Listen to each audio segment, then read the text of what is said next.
Hi guys, welcome back to the channel. If you're new here, please subscribe. In today's video, I'm going to be explaining how I racked up $80,000 worth of student loan debt. According to Forbes, the average American has $26,000 in student loan debt. That's not surprising, seeing as how common debt is in America and how normalized student loans are. My story starts back in high school. So in my high school, I was valedictorian, had a 4.04 GPA, and the coursework came really easy to me and I didn't really have to study much. In my senior year of high school, we had college guidance counselors and they would encourage us to apply to colleges, but wouldn't really teach us how to look out for scholarships or how to pay for school. So I applied to a few colleges in my area. I got into every college I applied to, and I was encouraged to pursue pre-med. At the time, I thought I was going to become a doctor. So the first school I went to was a private school, and that university tuition was $30,000 and room and board was about $12,000. So the total cost was about $42,000. I was a chemistry pre-med major, and I did get some scholarships and grants, but there was still a remaining balance. So I ended up taking out some federal student loans and also a private student loan. For the private student loan, I had to get a cosigner, a family friend who co-signed for me. And that's something that we definitely don't recommend. But I had done it anyway, as at the time I felt like that was the only way I could pay for school. So in my freshman year of college at that university, I didn't take things seriously at all. I was used to not studying in high school, so I thought that would translate into college, and that was a big mistake. I found myself getting C's and D's in my classes and failing some tests. And then on top of that, I was a big time party animal.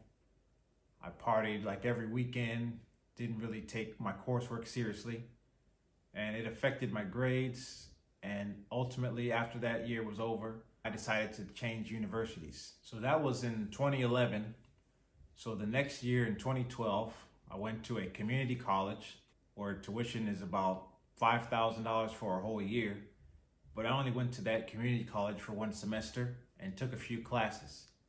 I was planning to transfer to the state school in town, so I figured I'd take some classes at the community college that semester before transferring into the big school.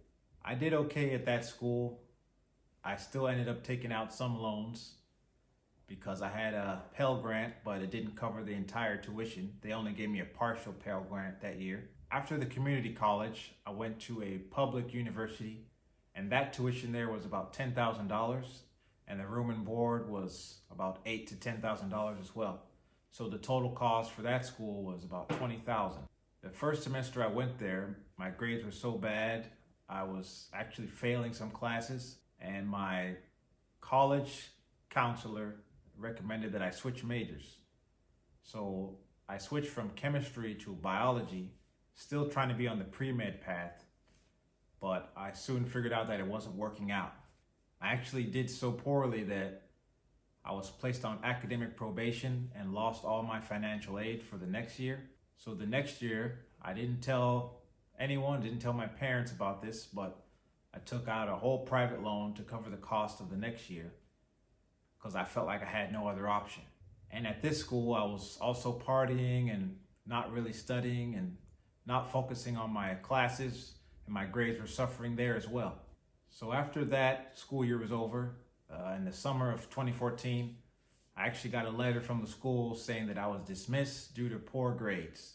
And this was about the time that I told my dad that I had basically failed out of school and had no other option. I felt like my back was against the wall, and he had advised me to try nursing school.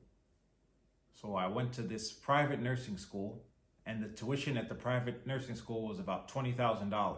This was in fall of 2014. And around this time, I had exhausted much of my student loan options.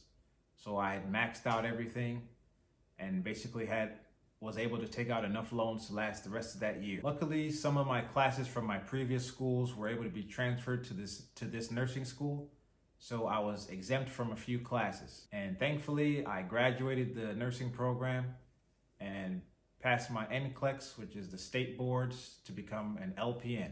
An LPN is a licensed practical nurse, and it's a 1-year program. And if you're thinking of looking for an occupation that you can get into the field quickly, I definitely would recommend it. All throughout my college career, I was never paying attention to the amount of student loans I had. And I finally was able to tally everything up in 2016 when I got my first job as a nurse. Thankfully, as I'm sitting here today, we've paid everything off. I basically had enough student loans to cover 3 Americans, and we were able to pay it off in 3 years. So if there's any of you out there with student loan debt less than that, just be encouraged to know that it's possible and you can pay it off too. So let me know down in the comments if you have any student loan debt and how much you have and what are your plans to pay it off. If I could go back in time, I would have done a lot of things differently. For one, I would have definitely looked for more scholarships. Felt like I didn't research enough and didn't explore all my options in that avenue. The cost of college has gone up over the years and it continues to rise every year. So it's important to pay attention to exactly how much your tuition is and make plans to pay for it. Or maybe you're someone who doesn't plan to go to college. In our next video, we'll be talking about 10 well-paying jobs that don't require a college degree. I'm really thankful for my dad mentoring me and advising me to go for the LPN route, licensed practical nurse. So rest in peace to my dad. He passed away in 2018. I know he was very proud of me when I finished. If you or someone you know is getting ready to start college soon, feel free to share this video with them and just show them that there's other alternatives than just student loans. Thanks for watching, and we'll see you in our next video.